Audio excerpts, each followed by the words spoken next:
নমস্কার, আমরা বছরের অন্তিম লগ্নে এসে দাঁড়িয়েছি। 2026 দরজায় নক করছে, কিন্তু 2025কে বিদায় জানানোর আগে 2025 জুড়ে দেশ, রাজ্য এবং আন্তর্জাতিক স্তরে যে সমস্ত ঘটনা ঘটে গেছে, সেই সমস্ত ঘটনা অর্থাৎ শিরোনামে আসা খবরগুলিকে নিয়ে আমরা আরও একবার দেখব ফিরে দেখা 2025।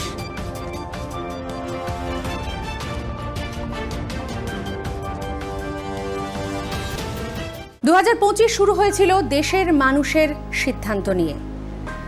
মানুষ পরিবর্তনের পক্ষে ভোট দিয়েছিল। 5ই ফেব্রুয়ারি দিল্লিতে মানুষ নিজের গণতন্ত্রের অধিকার বুঝিয়ে দিয়েছিল এবং 27 বছর পর দিল্লির ক্ষমতায় এসেছিল বিজেপি। এরপরে আমরা দেখলাম প্রয়াগরাজে 66 কোটি মানুষের মহামিলন। তাদের ধর্ম আলাদা, ভাষা আলাদা, অথচ এক সূত্রে বাঁধা। এইরকম বহু ঘটনা নিয়ে আমাদের দেশ ও প্রদেশের খবরের দিকে নজর রাখব। ওম নমো গঙ্গাयै বিশ্বরূপিণী নারায়ণী নমো নমঃ। महाकुंभ है, महाकुंभ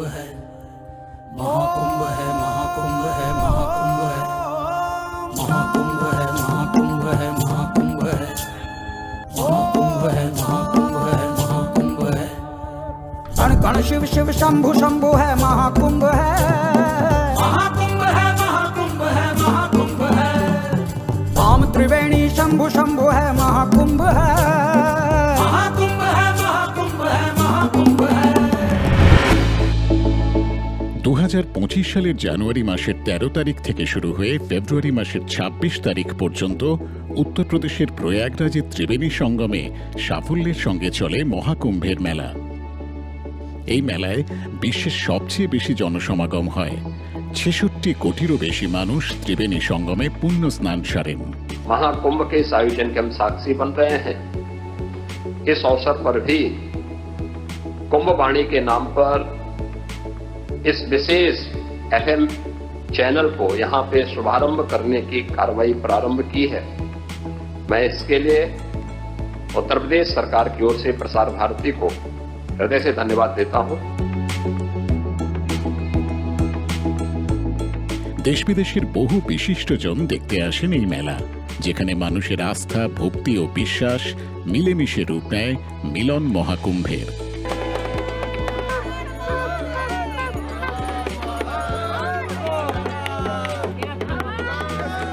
আমাদের ভারতবর্ষে বিভিন্ন প্রান্ত, আমাদের 7টি মেন আখড়া। জুন আখড়ার বেশি সন্ন্যাসী এসেছে, মহানির্মাণী আছে, নিরঞ্জনী আছে, আহ্বান আছে, বিভিন্ন আখড়া পরিষদ, নেপাল থেকে আরম্ভ করে, বাংলাদেশ থেকে আরম্ভ করে বিভিন্ন প্রান্ত থেকে সন্ন্যাসীরা এসেছে।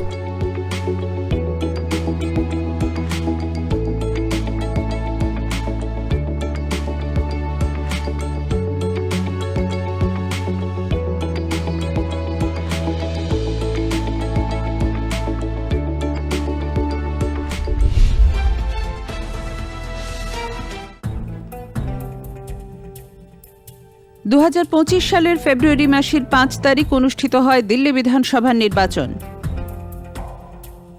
সেখানে 27 বছর পর ফের বিজয়ী হয় ভারতীয় জনতা পার্টি।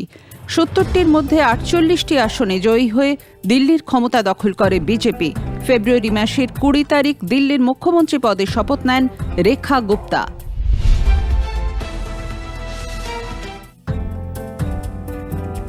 মণিপুরে জাতিহিংসা নিয়ন্ত্রণের বাইরে চলে যাওয়ায় 2025 সালের 13 ফেব্রুয়ারি সে রাজ্যে রাষ্ট্রপতি শাসন জারি করা হয়। মণিপুরের মুখ্যমন্ত্রী এন বীরেন সিং পদত্যাগ করেন।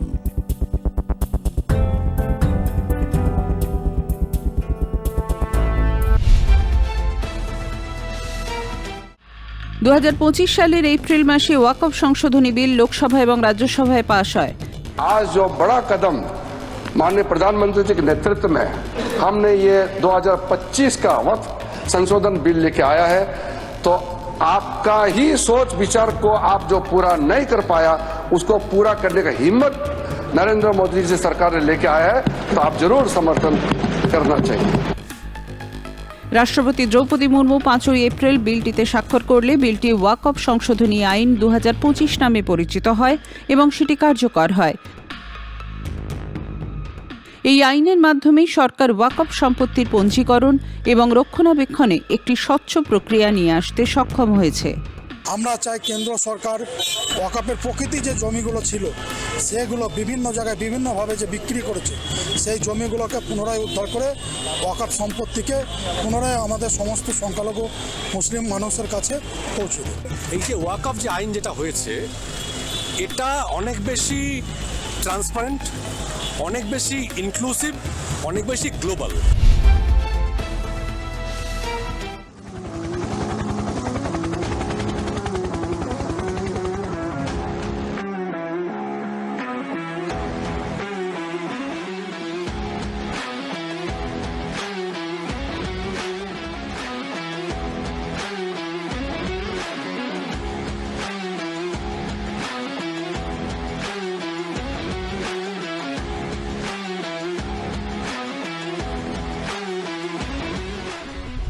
পহেলগাঁওয়ে সন্ত্রাসী হামলার জবাবে মে মাসের 7 তারিখ ভারত অপারেশন সিঁদুরের সূচনা করে।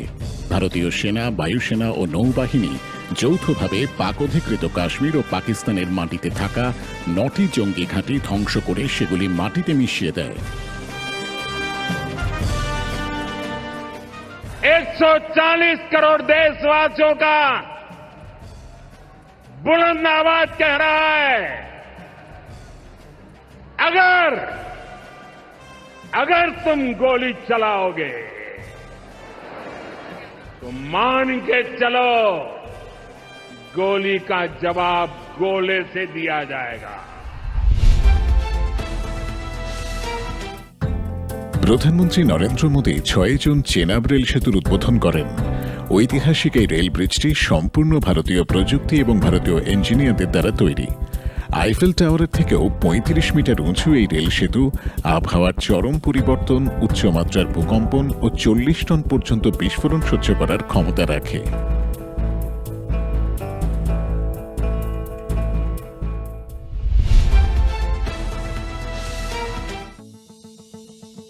রাষ্ট্রীয় স্বয়ংসেবক সংঘ আরএসএস 100 বর্ষ পূর্ণ করল।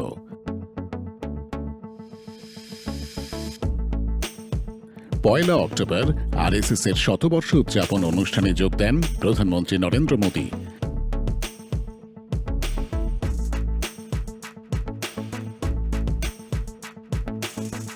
আরএসএস এর 100 বর্ষে পদার্পণ উপলক্ষে প্রধানমন্ত্রী একটি বিশেষ স্মারক মুদ্রা ও ডাক টিকিট প্রকাশ করেন।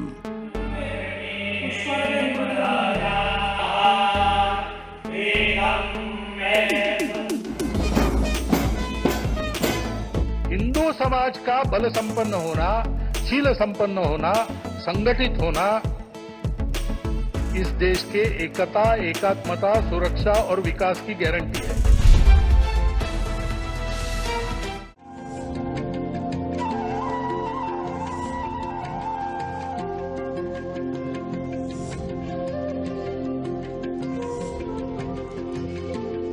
সাহিত্য সম্রাট বঙ্কিমচন্দ্র চট্টোপাধ্যায় রচিত বন্দে মাতরমের 150তম বার্ষিকী উদযাপিত হচ্ছে এবছর।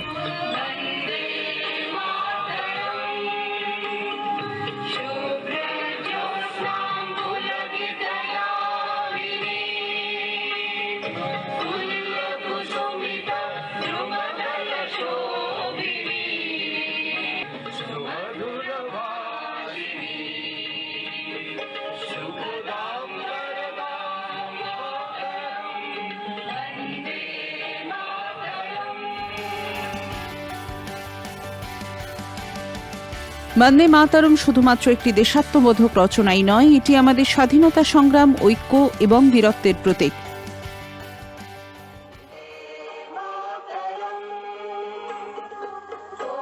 7ই নভেম্বর বন্দে মাতরমের 150তম বার্ষিকী উদযাপন উপলক্ষে প্রধানমন্ত্রী নরেন্দ্র মোদী বিশেষ স্মারক মুদ্রা এবং ডাক টিকিট প্রকাশ করেন। বিশেষ প্রদর্শনীরও আয়োজন করে ভারত সরকার।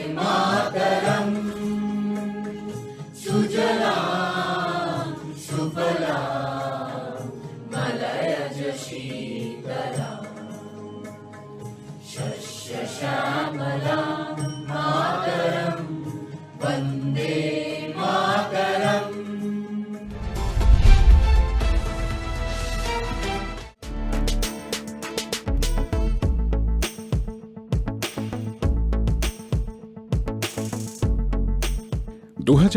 সালের নভেম্বর মাসের 6 তারিখ থেকে 11 তারিখ পর্যন্ত চলে বিহার বিধানসভা নির্বাচন।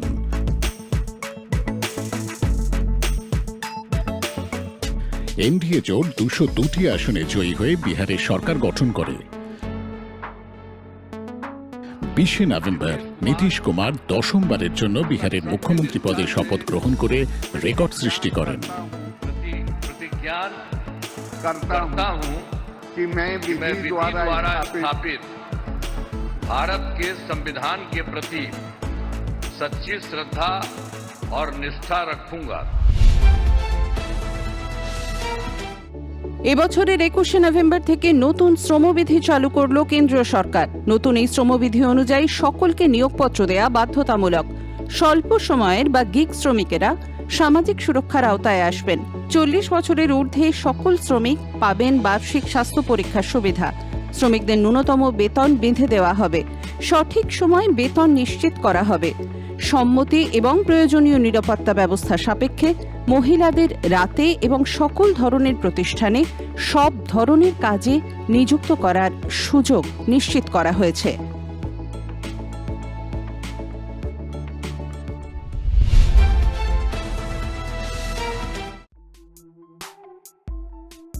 লোকসভা ও রাজ্যসভায় বিকশিত ভারত গ্যারান্টি ফর রোজগার অ্যান্ড আজীবিকা মিশন গ্রামীণ বিল 2025 অর্থাৎ ভিবিজি রামজি বিল পাস হওয়ার পর 20 ডিসেম্বর রাষ্ট্রপতি দ্রৌপদী মুর্মু বিলটিতে স্বাক্ষর করলে এটি আইনে পরিণত হয়। এর ফলে গ্রামীণ এবং প্রান্তিক মানুষ বছর জুড়ে পূর্বের 100 দিনের পরিবর্তে 125 দিনের কাজের এবং রোজগারের সুযোগ পাবেন।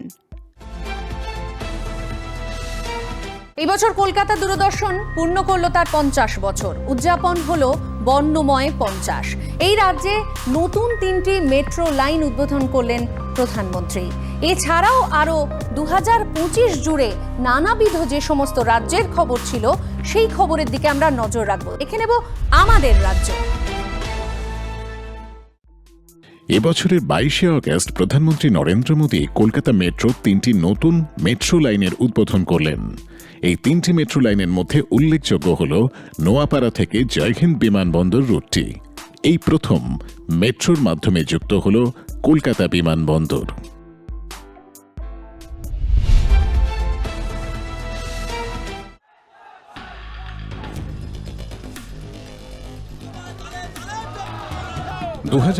সালের 11 এপ্রিল রাজ্যের বেশ কিছু জায়গায় ওয়াকফ আইনের প্রতিবাদে বিক্ষোভ দেখানো শুরু হয়।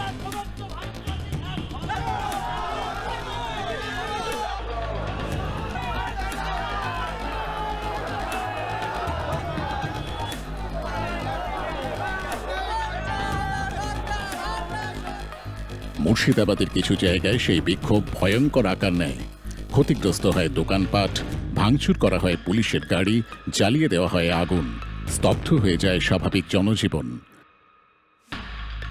12 এপ্রিল সুতি, ধুলিয়ান ও শামশেরগঞ্জে ছড়িয়ে পড়ে সাম্প্রদায়িক দাঙ্গা, প্রাণ হারান বেশ কয়েকজন মানুষ।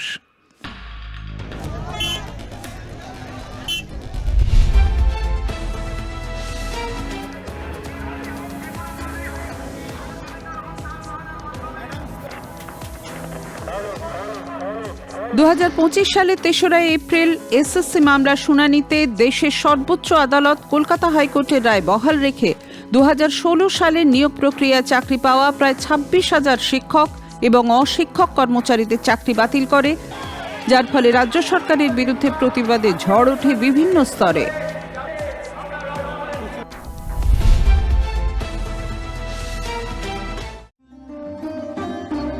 এবছরের 9 আগস্ট কলকাতা দূরদর্শন পূর্ণ করল তার 50 বছর।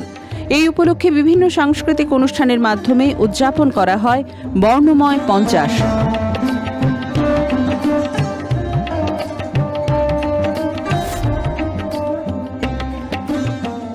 শহরের একটি প্রেক্ষাগৃহে এই অনুষ্ঠানে হাজির হন দূরদর্শনের দীর্ঘ 50 বছরের পথ চলার সঙ্গে একাত্ম হয়ে জড়িয়ে থাকা কর্মী, শিল্পী এবং বিশিষ্ট মানুষেরা। গণনা ফর্ম এসেছে ভাই, মনে করে জমা করা চাই। গুপিরে এ আবার কি নতুন কাণ্ড? আরে ভাই, ভোটার তালিকার বিশেষ নিবিড় সংশোধন শুরু হয়েছে। এখন প্রত্যেক ভোটারকে গণনা ফর্ম পূরণ করে জমা দিতে হবে। ওমা, কই পাবো ফর্মটা? তোমার এলাকার বুথ লেভেল আধিকারিক বাড়ি বাড়ি যাবেন, ফর্ম দেবেন, আবার পূরণ করা ফর্মটাও নিয়ে যাবেন। 2025 সালের নভেম্বর মাসের 4 তারিখ পশ্চিমবঙ্গে শুরু হয় ভোটার তালিকার বিশেষ নিবিড় সংশোধন প্রক্রিয়া বা স্পেশাল ইন্টেন্সিভ রিভিশন। দীর্ঘ 23 বছর পর পশ্চিমবঙ্গে ফের ভোটার তালিকার নিবিড় সংশোধন প্রক্রিয়া হচ্ছে। এর আগে 2002 সালে শেষবার পশ্চিমবঙ্গের ভোটার তালিকার নিবিড় সংশোধন হয়েছিল। ভোটার তালিকার নিবিড় সংশোধনকে ঘিরে পশ্চিমবঙ্গে শুরু হয়েছে রাজনৈতিক তরজা।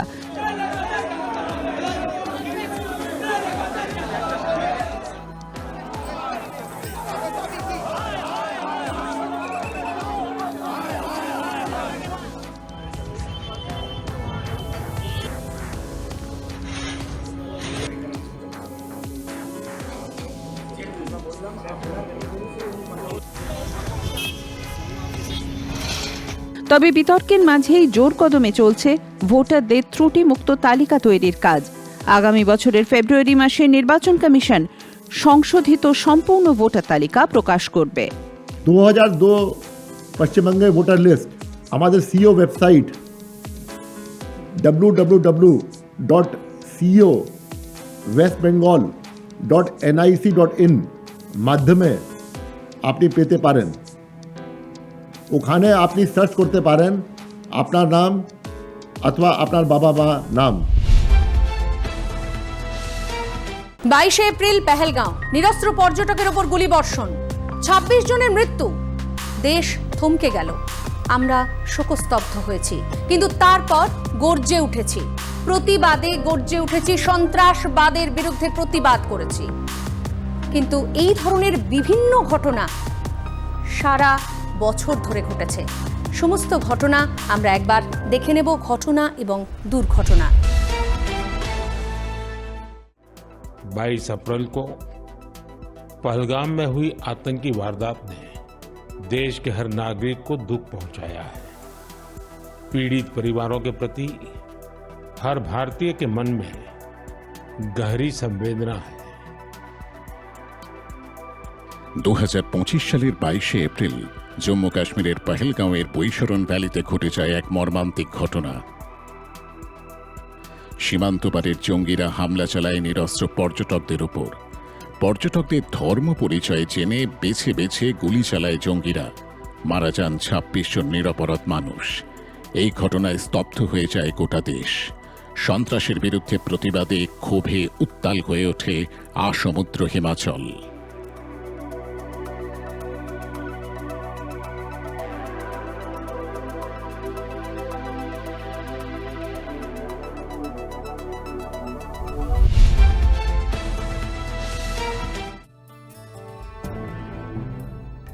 দু 2025 সালের 12 জুন আহমেদাবাদ থেকে লন্ডনগামী বিমান AI-171 242 জন যাত্রী নিয়ে এক ভয়ঙ্কর দুর্ঘটনার সম্মুখীন হয়।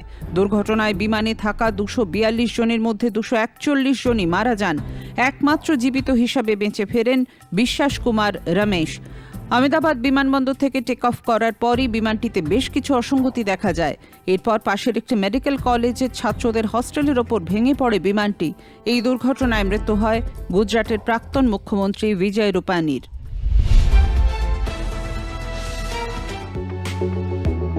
দু 2025 সালের 10ই নভেম্বর দিল্লির লালকেল্লার কাছে সন্ত্রাসবাদীরা একটি গাড়িতে বিস্ফোরণ ঘটায়।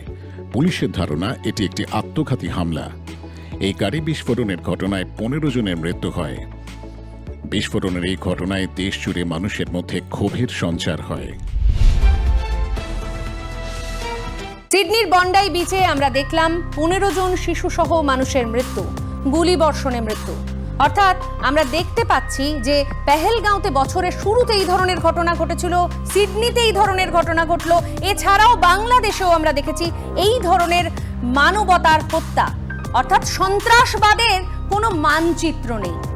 এছাড়াও ভালো খবরও রয়েছে, অর্থাৎ আশার আলোও কিন্তু আমরা দেখেছি। এসিও সম্মেলনে যোগ দিয়েছেন প্রধানমন্ত্রী এবং সেখানে রাশিয়া চীনের সঙ্গে আলোচনায় ভারত নিজের জায়গা শক্ত করেছে বিশ্ব কূটনীতিক মঞ্চে। আমরা দেখে নেব আন্তর্জাতিক এবং বিশ্ব সংবাদ।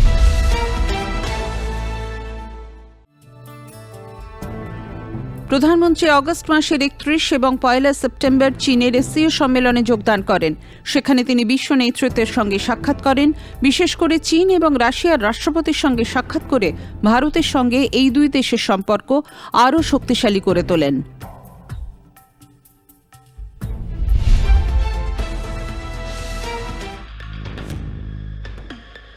দু সালের 14 ডিসেম্বর অস্ট্রেলিয়ার সিডনির বন্ডাই সমুদ্র সৈকতে ইহুদি সম্প্রদায়ের মানুষজন হানুকা উৎসবে মেতেছিলেন। সে সময় তাদের লক্ষ্য করে এলোপাথাড়ি গুলি চালায় দুজন বন্দুকধারী। এই ঘটনায় শিশুসহ মোট 15 জন মানুষ মারা যান এবং 38 জন আহত হন। 1996 সালের পোর্ট আর্থার হত্যাকাণ্ডের পর এটিই ছিল অস্ট্রেলিয়ার ইতিহাসের সবচাইতে ভয়াবহ প্রাণঘাতী সন্ত্রাসী হামলা।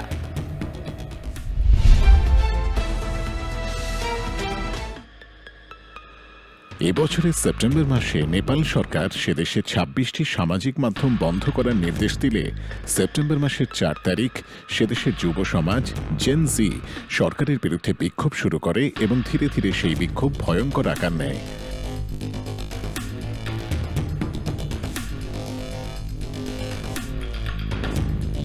সামাজিক মাধ্যমে দখলদারির পাশাপাশি যুক্ত হয় সরকারের বিরুদ্ধে দুর্নীতির অভিযোগও। বিক্ষোভকারীরা সেদেশের সংসদ ভবন ও প্রধানমন্ত্রীর বাসভবন জ্বালিয়ে দেয়। বেশ কয়েকজন মন্ত্রী বিক্ষোভকারীদের হাতে প্রহৃত হয়। পরিস্থিতির অবনতি হলে সেপ্টেম্বর মাসের 9 তারিখ নেপালের প্রধানমন্ত্রীর পদ থেকে ইস্তফা দেন কেপি শর্মা ওলি। বিক্ষোভের সময় সংঘর্ষে 76 জন প্রাণ হারান।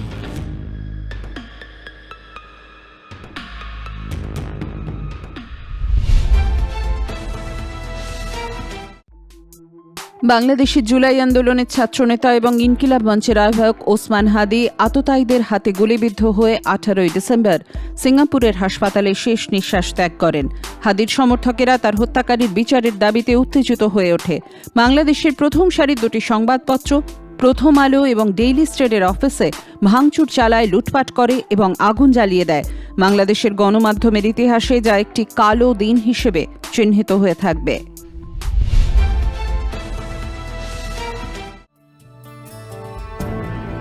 বাংলাদেশের ময়মনসিংহ জেলার ভালুকায় 18 ডিসেম্বর ঘটে গেল এক বর্বরোচিত ঘটনা। ধর্ম অবমাননার মিথ্যা অভিযোগে উত্তেজিত জনতা প্রকাশ্যে এক গরিব হিন্দু শ্রমিক দীপু দাসকে পিটিয়ে প্রায় আধমরা করে দেয়। তারপর তাকে টানতে টানতে নিয়ে যাওয়া হয় শহরের এক গুরুত্বপূর্ণ মোড়ে। উত্তেজিত জনতা তাকে দড়ি দিয়ে গাছের সঙ্গে ঝুলিয়ে দেয়। মারা যায় দীপু। মানবতা লঙ্ঘনের এই ঘটনা সারা বিশ্বকে নাড়িয়ে দিয়েছে। 1 ফেব্রুয়ারি মধ্যবিত্তের মুখে হাসি। 2025-এর বাজেট 12 লক্ষ টাকা পর্যন্ত আয় কর ছাড়।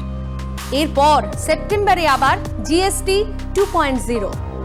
কর কাঠামো আরও সহজ হলো। ব্যবসায়ীরাও স্বস্তি পেল, সঙ্গে সাধারণ মানুষও। কেন্দ্রীয় অর্থমন্ত্রী নির্মলা সীতারামন 2025 সালের 1 ফেব্রুয়ারি কেন্দ্রীয় বাজেটে নতুন আয়কর ব্যবস্থা ঘোষণা করেন। বার্ষিক 12 লক্ষ টাকা পর্যন্ত আয় করমুক্ত হয়। এর পাশাপাশি গৃহঋণ ও পেনশনের ক্ষেত্রেও বিশেষ ছাড় দেওয়া হয়। নতুন নিয়মকে সাধারণ মানুষ উৎসাহের সঙ্গে স্বাগত জানান।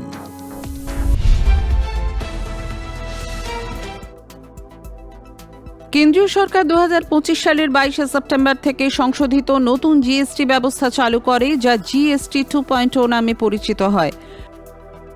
সংশোধিত জিএসটি ব্যবস্থায় 4টি ধাপের বদলে 2টি ধাপ রাখা হয়। 5% এবং 18% দুটি স্ল্যাব ধার্য করা হয়। বিলাসবহুল এবং মাদকদ্রব্যের ক্ষেত্রে 40% জিএসটির ব্যবস্থা রাখা হয়। এছাড়াও জীবন বীমা এবং স্বাস্থ্য ক্ষেত্রে কর তুলে দেওয়া হয়। জরুরি নিত্যপণ্যের ক্ষেত্রে জিএসটির পরিমাণ কমিয়ে 5% আনা হয়। কিছু পণ্যে তা 0% রাখা হয়। Health related items, 33 life-saving drugs and medicines, and they all come down from 12 to 0. সাধারণ মানুষ জিএসটি 2.0 কে সানন্দে গ্রহণ করেন। জিএসটির উপর যে ছাড় দিয়েছে সেই ছাড়ের জন্য প্রতিটা পাড়ায় মহল্লায় দোকানে গিয়ে আমরা মানুষকে সচেতন করছি, মানুষ যেন জিএসটি যে ছাড় দিয়েছে আমাদের কেন্দ্র সরকার, সেই ছাড়টা যেন পুরো পায়। একদিকে আমরা দোকানদারদের বললাম, তার সাথে যারা উপভোক্তা বা ক্রেতা তাদেরকেও বললাম। 2রা নভেম্বর শ্রীহরিকোটা থেকে আকাশে উঠল CMS-03, ভারতের সবথেকে ভারী যোগাযোগ উপগ্রহ। 4410 কেজি ওজনের আত্মবিশ্বাস।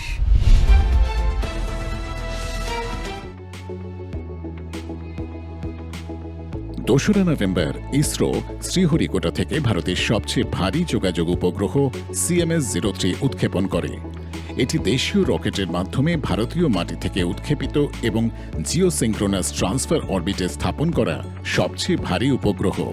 4410 কেজি ওজনের এই উপগ্রহটি ভারতীয় ভূখণ্ড সহ বিস্তৃত মহাসাগরীয় অঞ্চলের ওপর পরিষেবা প্রদান করবে।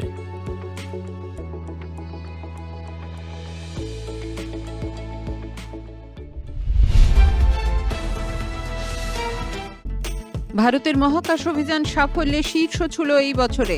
গ্রুপ ক্যাপ্টেন শুভাংশু শুক্লা প্রথম ভারতীয় মহাকাশচারী হিসেবে আন্তর্জাতিক মহাকাশ কেন্দ্রে পৌঁছলেন। জুন মাসে AX-4 মিশনের অংশ হিসেবে স্পেসএক্স ড্রাগন মহাকাশযানে আন্তর্জাতিক মহাকাশ স্টেশনের উদ্দেশ্যে যাত্রা করেন শুভাংশু। প্রায় 18 দিন মহাকাশে কাটান তিনি। 15 জুলাই 2025-এ শুভাংশু নিরাপদে পৃথিবীতে ফিরে আসেন। তার এই সাফল্য দেশের ভবিষ্যৎ প্রজন্মকে মহাকাশ চর্চার প্রতি উৎসাহিত করে তুলেছে। 2025 সালের 24শে ডিসেম্বর ভারতীয় মহাকাশ গবেষণা সংস্থা ইসরো ভারতের মাটি থেকে এ পর্যন্ত তাদের উৎক্ষেপিত উপগ্রহগুলির মধ্যে সবচেয়ে ভারী উপগ্রহকে কক্ষপথে স্থাপন করে ইতিহাস সৃষ্টি করল। ভারতীয় উৎক্ষেপণ যান LMV-3M6 6100 কেজি ওজনের আমেরিকান ব্লুবার্ড ব্লক 2 যোগাযোগ উপগ্রহকে শ্রীহরিকোটা থেকে সফলভাবে উৎক্ষেপণ ও কক্ষপথে স্থাপিত করে। এই সফল বাণিজ্যিক উৎক্ষেপণ মহাকাশ গবেষণার ক্ষেত্রে বিশ্বের সামনে ভারতের শক্তি আবারও প্রতিষ্ঠিত করল। নভেম্বরের গভীর রাত, নভি মুম্বাই মহিলা দল বিশ্বকাপ জিতে রেকর্ড করল। এরপর আমরা এটাই বলতে পারি যে 2025-এর খেলাধুলার আগুনটা ছিল সোনালী।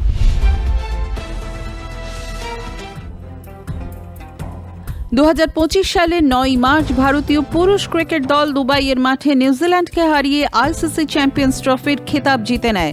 দীর্ঘ 12 বছর পর ফের চ্যাম্পিয়নের শিরোপা জিতে নেয় রোহিত বাহিনী।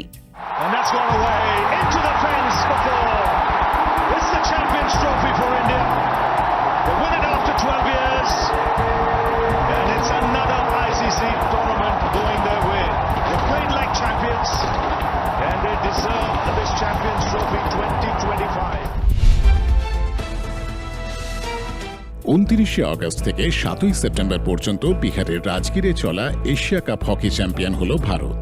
7ই সেপ্টেম্বর ফাইনালে আগেরবারের চ্যাম্পিয়ন দক্ষিণ কোরিয়াকে হারিয়ে এশিয়া কাপের শিরোপা জিতে নেয় ভারত। এই জয়ের ফলে 2026-এ হকি বিশ্বকাপে অংশগ্রহণের যোগ্যতাও অর্জন করে নিল তারা। 2025 সালে 27শে সেপ্টেম্বর থেকে 5ই অক্টোবর পর্যন্ত নতুন দিল্লির জওহরলাল নেহেরু স্টেডিয়ামে প্যারা অলিম্পিক্সে ভারতীয় দল 22টি পদক জিতে নজির সৃষ্টি করে। 6টি সোনা, 9টি রূপো এবং 7টি ব্রোঞ্জ জিতেছে ভারতীয় প্যারা অলিম্পিক্স দল।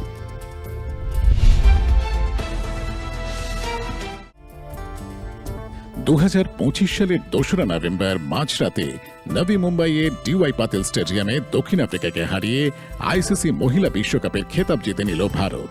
হরমনপ্রীত কৌরের অধিনায়কত্বে এই প্রথম মহিলা ক্রিকেটে বিশ্বকাপ জিতে ইতিহাস সৃষ্টি করল ভারত। প্রথম বাঙালি হিসেবে বিশ্বকাপ জয়ী দলের সদস্য ছিলেন বাংলার উইকেটকিপার ব্যাটার রিচা ঘোষ। গোটা সিরিজে ব্যাটে এবং বলে অবদান রেখে ভারতকে চ্যাম্পিয়ন করার জন্য সিরিজ সেরা হয়েছেন দীপ্তি শর্মা।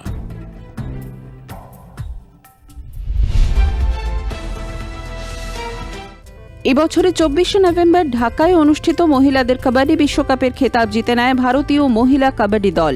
চাইনিজ তাইপেইকে হারিয়ে টানা দ্বিতীয়বারের জন্য এই খেতাব জিতে ইতিহাস তৈরি করে তারা। 1 অগস্ট জাতীয় চলচ্চিত্র পুরস্কার 12 ফেল হয়ে উঠল সেরা ছবি এবং অভাব, জেদ আর সাহসের গল্পই আমাদের পছন্দের সারিতে চলে এলো। ওটিটিতে উঠে আসলো নতুন মুখ এবং আমরা দেখলাম স্টার নয়, গল্পই হয়ে উঠল মুখ্য বিষয়। বিনোদনের সংজ্ঞা বদলে দিল 2025।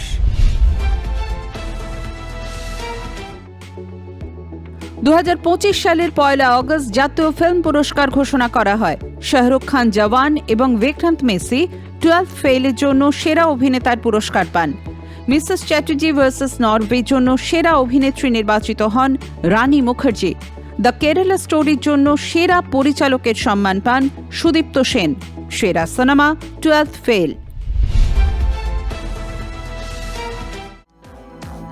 98তম অস্কার পুরস্কারের জন্য কর্তৃপক্ষ 12টি বিভাগে তালিকাভুক্তদের নাম প্রকাশ করেছে। ভারত থেকে নীরজ ঘায়ওয়ান পরিচালিত হোম বাউন্ড আন্তর্জাতিক ফিচার ফিল্ম বিভাগে জায়গা করে নিয়েছে।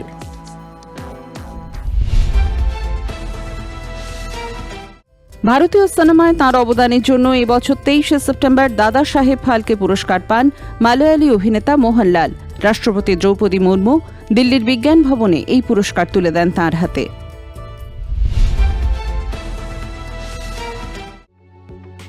কুড়ি থেকে 28শে নভেম্বর গোয়ায় 56তম আন্তর্জাতিক চলচ্চিত্র উৎসবের আসর বসে।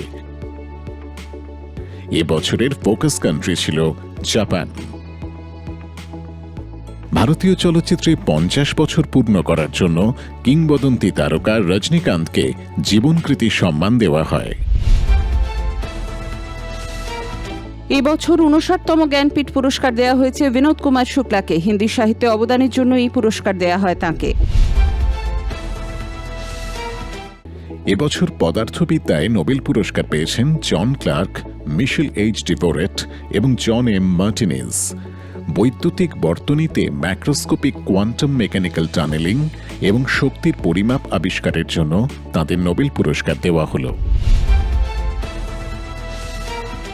সুসুমু কিতাগাও, রিচার্ড রবসন এবং ওমার এম ইয়াঘিকে এবছর রসায়নে নোবেল পুরস্কার দেওয়া হয়েছে। তারা এমন একটি ধাতব জৈব আণবিক কাঠামো তৈরি করেছেন যার মধ্যে দিয়ে গ্যাস এবং অন্যান্য রাসায়নিক পদার্থ প্রবাহিত হতে পারে। এবছর চিকিৎসা বিজ্ঞানে নোবেল পুরস্কার দেওয়া হয়েছে মেরি ই ব্রনকো, ফ্রেড রামসডল এবং শিমন সাকাগুচিকে। পেরিফেরাল ইমিউন টলারেন্স সম্পর্কিত আবিষ্কারের জন্য তাদের এই পুরস্কার দেওয়া হলো। হাঙ্গেরির লেখক লাসলো ক্রাসনাহরকাইকে সাহিত্যে এবছরের নোবেল দেয়া হয়েছে। সর্বনাশা সন্ত্রাসের মাঝেও শিল্পের শক্তিকে পুনঃপ্রতিষ্ঠাকারী আকর্ষণীয় ও দূরদর্শী সৃষ্টিকর্মের জন্য তাকে এই পুরস্কার দেয়া হয়েছে। ভেনেজুয়েলার রাজনীতিবিদ ও অ্যাক্টিভিস্ট মারিয়া করিনা মাচাদোকে এবছরের নোবেল শান্তি পুরস্কার দেওয়া হয়েছে। ভেনেজুয়েলার জনগণের জন্য গণতান্ত্রিক অধিকার প্রচারে তাঁর অক্লান্ত পরিশ্রম এবং স্বৈর শাসন থেকে গণতন্ত্রে এক ন্যায়সঙ্গত ও শান্তিপূর্ণ উত্তরণের ক্ষেত্রে তাঁর সংগ্রামের স্বীকৃতি স্বরূপ তাঁকে এই নোবেল পুরস্কার দেওয়া হলো। এবছর অর্থনীতিতে নোবেল পুরস্কার পেয়েছেন জোয়েল মকির, ফিলিপ অ্যাঘিয়ান এবং পিটার হাওয়েট। সৃজনশীল ধ্বংসের মাধ্যমে ধারাবাহিক প্রবৃদ্ধি তত্ত্বের জন্যই এই পুরস্কার দেয়া হয়েছে। ডিসেম্বর মাসের 10 তারিখ নতুন দিল্লিতে ইউনাইটেড নেশনস কালচারাল এজেন্সির 20তম বৈঠকে ভারতের আলোর উৎসব দীপাবলিকে ইউনেস্কোর আবহমান ঐতিহ্য তালিকায় স্বীকৃতি দেওয়া হলো। এই তালিকায় অন্তর্ভুক্ত হওয়ার জন্য প্রায় 78টি দেশের থেকে নমিনেশন জমা পড়েছিল। भारतवासियों के लिए अत्यंत खुशी का विषय कि हमारी इस परंपरा का, हमारे इस त्योहार का, जो त्योहार सर्वस्पर्शी है, सर्वसमावेशी है, सबके जीवन में रोशनी लाने के संकल्प के साथ में मनाया जाता है। वो त्योहार जो असत्य पर सत्य की विजय का प्रतीक है, जो बुराई पर अच्छाई की विजय का प्रतीक है, ऐसे त्योहार को विश्व धरोहर की सूची में मान्यता की दिया जाना निश्चित रूप से हम सब के लिए अत्यंत प्रसन्नता और सौभाग्य का विषय है। 2025-এ আমরা হারিয়েছি আমাদের অনেক প্রিয় মানুষজন এবং তারই সঙ্গে বিশিষ্ট ব্যক্তিত্ব, যাদের পথকে পাথেয় করে আমরা আজও এগিয়ে চলছি। তাদের প্রতি আমাদের গভীরভাবে শ্রদ্ধা রইল। 2025 সালের 4 এপ্রিল আমরা হারিয়েছি চলচ্চিত্র জগতের নক্ষত্র মনোজ কুমারকে। দেশপ্রেমের অনন্য প্রকাশ তিনি তার অভিনয় ও পরিচালনার মাধ্যমে দেখিয়েছেন। ভারত কুমার উপাধিতে খ্যাত এই অভিনেতা পরিচালক আমাদের বহু স্মরণীয় চলচ্চিত্র উপহার দিয়েছেন, যার মধ্যে শহীদ, জয় জওয়ান জয় কিষান এবং ক্রান্তি বিশেষভাবে উল্লেখযোগ্য। দাদা সাহেব ফালকে ও পদ্মশ্রী সম্মানে তাকে ভূষিত করে ভারত সরকার।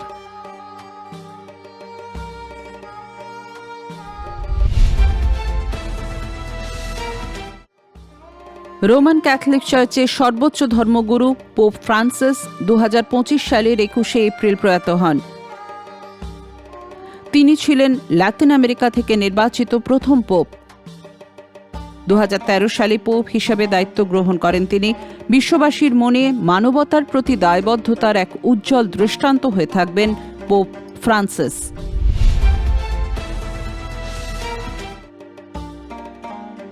বিশিষ্ট রাজনীতিবিদ VS অচ্যুতানন্দন 2025 সালের 21 জুলাই প্রয়াত হন। 2006 থেকে 2011 সাল পর্যন্ত কেরালার মুখ্যমন্ত্রীর পদ সামলেছেন তিনি। ভারতের কমিউনিস্ট আন্দোলনের নেতা হিসেবে তিনি শ্রমজীবী, কৃষক ও প্রান্তিক মানুষের কাছে ন্যায় ও আদর্শের অনুপ্রেরণা হয়ে থাকবেন। 2025 সালে 4 আগস্ট প্রয়াত হন বিশিষ্ট প্রাক্তন কেন্দ্রীয় মন্ত্রী ও রাজনীতিবিদ শিবু সোরেন। লোকসভা ও রাজ্যসভার সাংসদ হওয়ার পাশাপাশি ঝাড়খণ্ড মুক্তি মোর্চার প্রতিষ্ঠাতাও ছিলেন তিনি। সামলেছেন ঝাড়খণ্ডের মুখ্যমন্ত্রীর পদও। ঝাড়খণ্ডের জনজাতি ও কৃষক সম্প্রদায়ের অধিকার রক্ষায় প্রতিশ্রুতিবদ্ধ ছিলেন তিনি।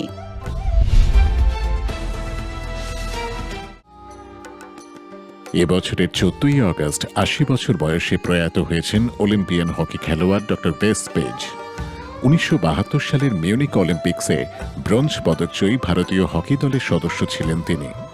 হকি খেলোয়াড় হওয়ার পাশাপাশি একজন নামী চিকিৎসকও ছিলেন। খেলাধুলো সংক্রান্ত চিকিৎসায় পারদর্শী ছিলেন ডক্টর বেস পেজ।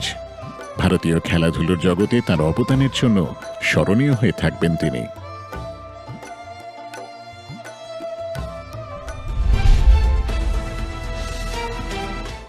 বিশিষ্ট সঙ্গীত শিল্পী জুবিন গার্গ 2025 সালের 19 সেপ্টেম্বর প্রয়াত হন। সঙ্গীত জগতের উজ্জ্বল নক্ষত্র জুবিন 40টি ভাষায় গান গেয়েছেন। এর পাশাপাশি তিনি ছিলেন সুরকার, গীতিকার ও চলচ্চিত্র অভিনেতা। পরিবেশ প্রেমী ও সমাজসেবক হিসেবেও জনপ্রিয় ছিলেন তিনি। তার মৃত্যুতে ভক্তদের মধ্যে নেমে আসে গভীর শোকের ছায়া। তার শেষ যাত্রায় বিশ্বের 4র্থ বৃহৎ জনসমাগম জায়গা করে নেয় লিমকা বুক অফ রেকর্ডসে। এই বছরেরই 20 অক্টোবর 84 বছর বয়সে প্রয়াত হন চলচ্চিত্রাভিনেতা গোবর্ধন আসরানি। বিশেষ করে হাস্যরসাত্মক অভিনয়ের জন্য দর্শকদের থেকে নিঃস্বার্থ ভালোবাসা পেয়েছেন তিনি। 350-এরও বেশি সিনেমায় তাঁর উপস্থিতি এবং অভিনয় ক্ষমতা চলচ্চিত্রপ্রেমীদের মন জয় করে নেয়।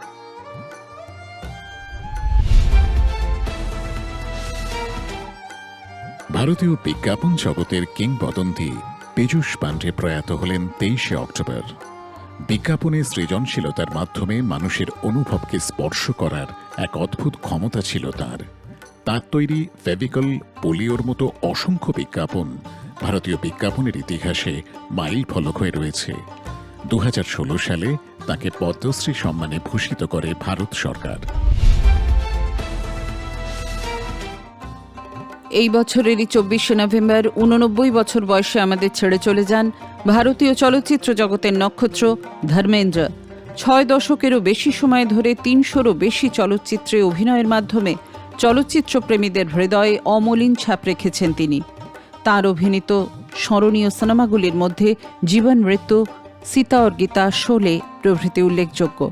2012 সালে তাঁকে পদ্মভূষণ সম্মানে সম্মানিত করে ভারত সরকার।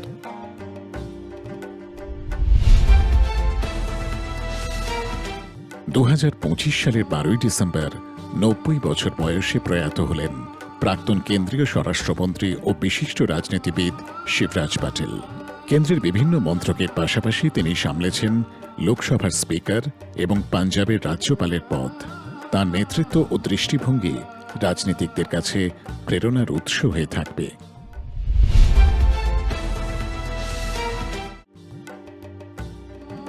চলে গেলেন বাংলার গান গাওয়া বাঙালির অন্তরের মানুষ প্রতুল মুখোপাধ্যায়।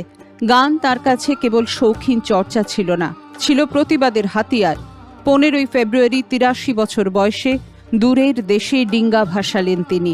বাঙালির দীপ্ত স্লোগান আর তৃপ্ত শেষ চুমুকে রয়ে গেল তার গান।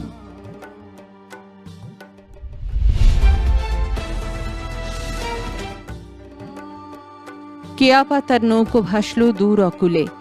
19শে জুন প্রয়াত হলেন সাহিত্যিক প্রফুল্ল রায়। বয়স হয়েছিল 91 বছর। 2025কে পাথেয় করে আমরা এগিয়ে চলেছি 2026-এর দিকে। আর নতুন আলো নিয়ে 2026 আমাদের কাছে আসুক, হোক স্বপ্ন পূরণের বছর। Wish you a very happy new year.